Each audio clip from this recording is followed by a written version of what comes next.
Guys, we're then going to move on to our fourth point, which is based around kind of relief funding and tax relief, and what are the things being put out there by government primarily to help entrepreneurs. So we want to take you guys through relief funding as a core opportunity, but that landscape has changed quite a bit in the last while.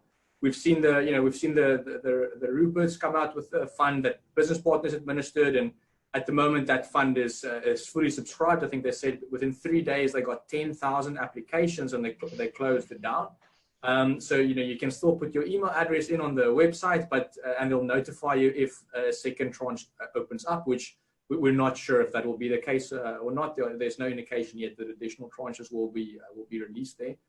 We've got the Oppenheimer fund, the SAFT fund. I also know that is fully subscribed at over $1 billion.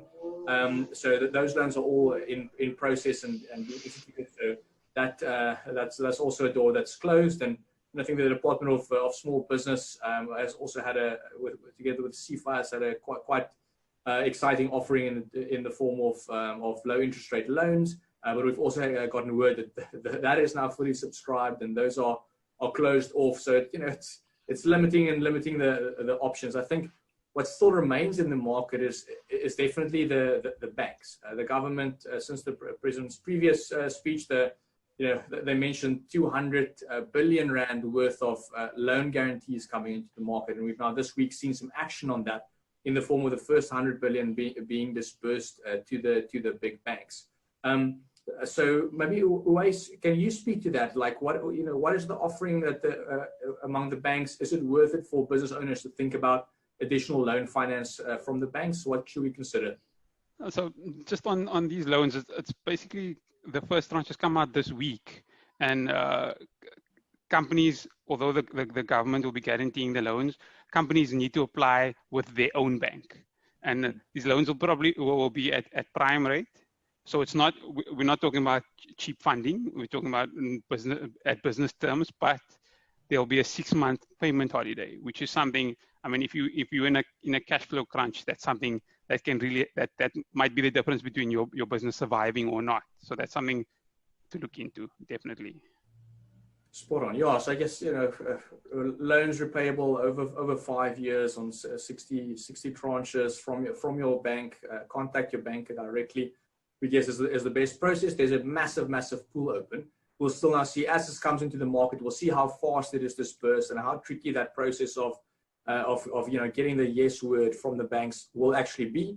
It will be the applications so far look relatively smooth and simple, but funding relief isn't always a straightforward process.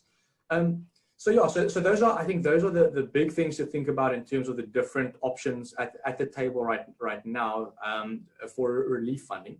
Maybe let's look at the tax side. If we can start on, or before we look at the tax side, let's go to UIF. Johan, you've worked with TERS a little bit. There's been so many questions on so many business owner WhatsApp groups the last while about how the hell does this work? What happens with foreign employees? The websites kicked me out, and a whole bunch of different things. What has been your experience recently, and what would your recommendations be if someone were to try and navigate applying for the TERS relief funding? Yeah, no, that's a very accurate description of what has happened. And I think it's because it's something new, right? So TERS is in essence a UIF application on steroids, right? It's a bulk application. So, and it's administered by the Department of Labor, and they haven't done something like this ever. So, so obviously there was expected to be some teething pains. There was a lot of requirements when they started out.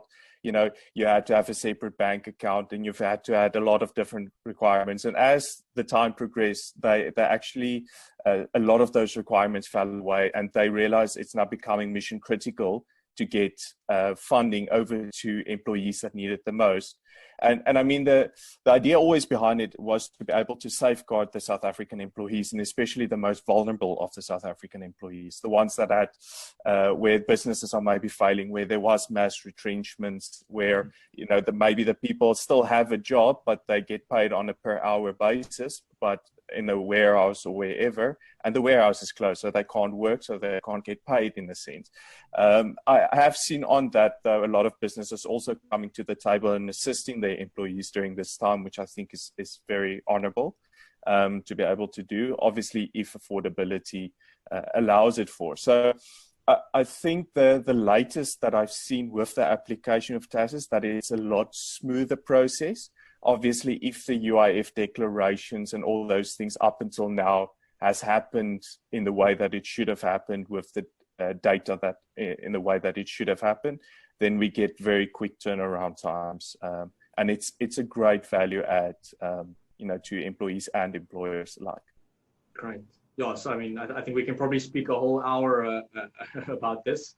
We'll maybe structure one of our next webinars around the specific topic, because it is so frequently asked about at the moment. But yeah, definitely something to look at for most employers. I think if you can bear the administrative burden, it's definitely worth the squeeze. If we were to look at the actual tax relief, on income tax, on payroll taxes, Johan, are you able to speak to that as well? Yeah, sure. So, is it worth it? Like. Yeah, I think any sort of relief it is always valuable, right? But I think in this case, what people, and entrepreneurs have to consider is it's a relief in terms of a loan, and albeit at favorable terms, meaning a 0% interest loans, that you're just extending your liability to a later stage. It's not free money. So it still has to be considered with a bigger cash flow plan. Are you able to pay it back? It's not a free handout, as I said. So, and SARS's interest rates and penalties aren't one of the most lenient as well. So when you do come and you need to start paying it off, are you in a position to be paying it off?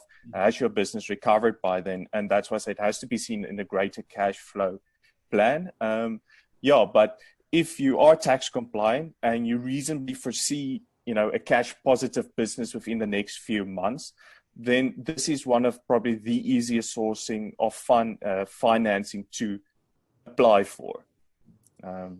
So yeah, it is a relief with take care.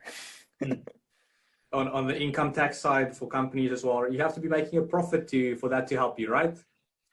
Yeah, that's for sure. If you didn't have to pay tax to start off with, it's not going to help you now. Yeah, I think that's a funny one in terms of it's relief for clients, for companies in crisis. But those companies who are in crisis right now will probably not be making profits in this period. So yeah, a bit of a catch-22. I'm still making my mind up on if this is really worth it for the average small and mid-size company. But if you are in a profitable position, at least it's something. And it does help. The payroll tax rollover does help for cash flow now. You've mentioned a very important point we haven't touched on. It's just the just strategy around taking on debt, right? Like Johan mentioned, now you must just be so careful, like not to, whether it's delayed taxes or whether it's relief funding or bank finance or whatever be the case, do not heap that up too much, because if the company is taking significant knocks right now, you probably have a smaller business after the crisis that has to dig you out of a big hole that you built when you were at full capacity. I just recently heard an entrepreneur talking about, only in January did they finish the last repayment on the debt that they made in the 2008 crisis.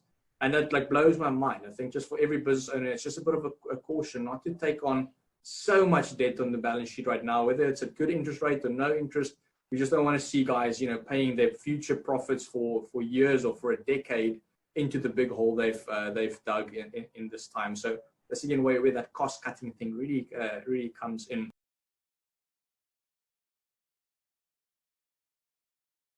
Hey, Lau here, one of the founders of Outsourced CFO. If you enjoyed this video, make it official. Click subscribe.